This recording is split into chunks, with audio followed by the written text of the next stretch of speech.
The auditors today turned their focus on the Attorney General. The board approved a request from 26 lawmakers to look into how the AG's office operates, his travel, and his relationship with Tim Ballard and Operation Underground Railroad. It'll take months before the results of the audit are public. Sean Reyes is optimistic tonight. In a statement, his office said, "We welcome working with legislative auditors. We are confident they will see what we already know. The Office of the Utah Attorney General is doing great work." When you fight to keep something this basic from the public, you have to wonder what's in it. Tonight, the KSL investigators take us inside a lengthy effort to understand how Reyes spends his time working for Utah taxpayers.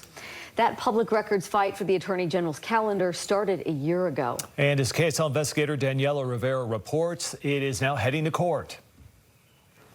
Voters elect them. Taxpayers fund their salaries. They're in office to serve you. But what are state leaders up to on a daily basis? That's what Attorney General Sean Reyes is fighting to keep secret. It's unfortunate that his office is fighting to keep the public from knowing this basic information. Attorney Dave Ryman is representing KSL in our efforts to access Reyes' calendar. We think if his office were really committed to transparency, they wouldn't be fighting this fight. Our request prompted by questions from Utahns after Reyes drew public criticism for multiple trips while in office. In 2020, he went to Las Vegas and raised alarm but no proof of what he called voting irregularities.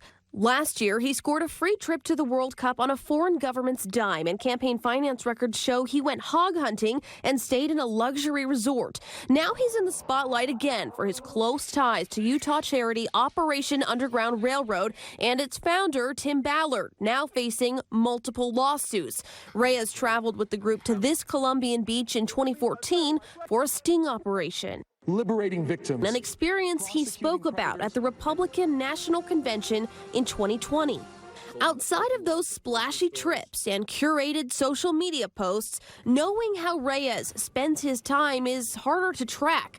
His office refused to release his calendar to the KSL investigators last November, arguing it's not a record subject to GRAMA, Utah's public record law. But we disagree. That calendar containing his work appointments is hosted on the public office's email system.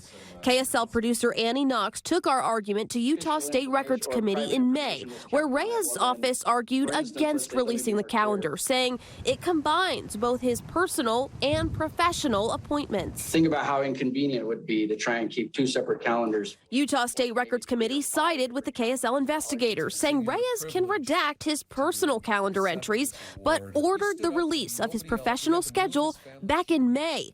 The AG's office appealed that ruling to 3rd District Court. He's essentially forcing the people of Utah to go through protracted legal proceedings just to find out if he's doing his job the way the public is entitled to have him do it. It's a choice within Reyes' legal rights, but one Ryman calls disappointing. He's a public official. He's doing the public's business, or at least he should be.